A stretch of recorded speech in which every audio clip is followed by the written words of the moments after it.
Bismillahirrahmanirrahim. Assalamualaikum warahmatullahi wabarakatuh. Perkenalkan, nama saya Saiful S.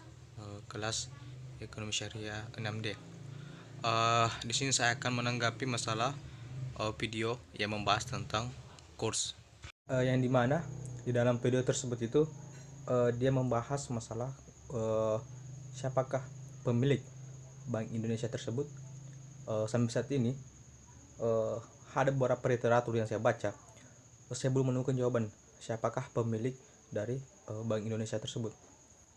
Tapi dari literatur yang saya baca tadi juga sudah mendapatkan sedikit jawaban masalah siapakah pemilik Bank Indonesia tersebut.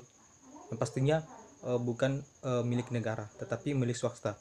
Yang dimana Bank Indonesia tersebut itu hanya dikuasai oleh sebagian orang-orang yang ada di luar sana, oleh orang-orang asing dan bank swasta, yang dimana mereka tersebut adalah hanyalah orang-orang keluarga atau orang-orang terdekat, yang dimana kalau kita telusuri itu termasuk dari keluarga Rothschild dan Rockefeller yang menguasai Bank Indonesia tersebut.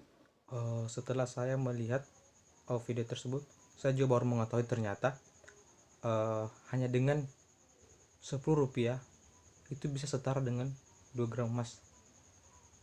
Tidak seperti sekarang 1 gram saja itu setaranya dengan 700 sampai 800-an. Bagusnya itu kebijakan yang diterapkan kayak Soekarno tempo dulu itu bagusnya diterapkan juga pada sekarang, karena kita melihat perbandingan hanya dengan uang 10 rupiah saja itu setara dengan 2 gram emas. Nah sekarang 1 gram emas saja itu setara dengan 700 sampai 800 ribu rupiah. Di sini kita bisa melihat lebih dari 250 kali rakyat Indonesia itu dipermiskin dengan kebijakan ini. Kalau kita masih bekerja sama dengan IMF atau Bank Dunia, pasti perekonomian kita susah untuk maju, karena yang menekan kita itu adalah IMF dan Bank Dunia. IMF itu memberikan kayak semacam sumbangan, tapi itu hanyalah dijadikan hutang.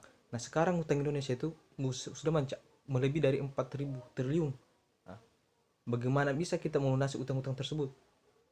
Padahal waktu masih zaman Soekarno, hutang itu hanya sebesar 6,6 miliar US dollar, tetapi 4 miliar US dollar itu hutang dari waktu masih masa penjajahan yang diambil alih orang Indonesia pada saat ingin diakui menjadi sudah merdeka oleh bangsa-bangsa lain termasuk Belanda. Dan terus dan kebijakan yang diambil oleh Pak Soekarno tempo hari pada saat dia ingin keluar dari IMF, Bank Dunia, dan juga ingin mengundurkan diri jadi anggota dari PBB, itu sangatlah baik, karena kalau kita masih bergantung pada IMF dan Bank Dunia, otomatis perekonomian di Indonesia ini masih begitu-begitu saja, tidak akan selalu berkembang, karena ada orang yang bermain di dalam. Bukan pemerintah yang mengatur, tapi orang luar atau orang asing yang mengatur negara. Dan saya juga sekarang masih berpikir, apakah ada bank Islam? Bukan bank Islam, hanya label, tetapi sama saja cara transaksinya menggunakan uang. Iya, padahal dalam agama sudah jelaskan kita itu hanya menggunakan dinar dan dirham, bukan uang kertas. Tetapi kenapa pada saat ini kita sedang mempelajari ekonomi Islam dan melihat bagaimana transaksi di bank Islam seperti Bank Mandiri Syariah, BRI Syariah, ataupun BNI Syariah, itu hanya kata-kata syariahnya yang ditambah, padahal cara kerjanya, transaksinya itu sama-sama saja menggunakan uang kertas. Padahal semestinya itu kalau kita sebagai bank syariah itu menggunakan dirham dan dinar. Dan kalau kita mau menggunakan dinar dan dirham, pasti untuk saat ini kita masih sulit, karena kalau kita menggunakan dinar dan dirham pasti ada penekanan dari Bank Dunia dan maupun IMF, seperti yang terjadi di Malaysia, di mana mereka sudah mau menggunakan dinar dan dirham dan keluar dari IMF, Bank Dunia, dan juga PBB. Tapi apa? Mereka mendapat penekanan dari Bank Dunia dan IMF, sehingga perekonomian perekonomian di Indonesia itu semakin melemah. Bank Dunia dan IMF itu awalnya itu mereka baik pada rakyat Indonesia, Republik Indonesia.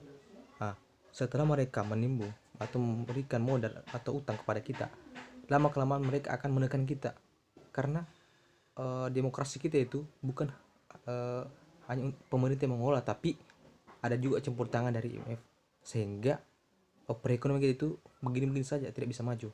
Nah, jadi bagaimana usahanya kita ini nanti ke depan supaya kita bisa keluar dari jeratan Bank Dunia maupun Bank IMF, sehingga kita bisa menggunakan yang namanya uang Islam, itu dinar dan dirham. Nah, itu transaksi yang paling halal di mata Allah Subhanahu wa taala. Mungkin sekian materi yang dapat saya sampaikan. Saya tutup dengan ucapan wassalamualaikum warahmatullahi wabarakatuh.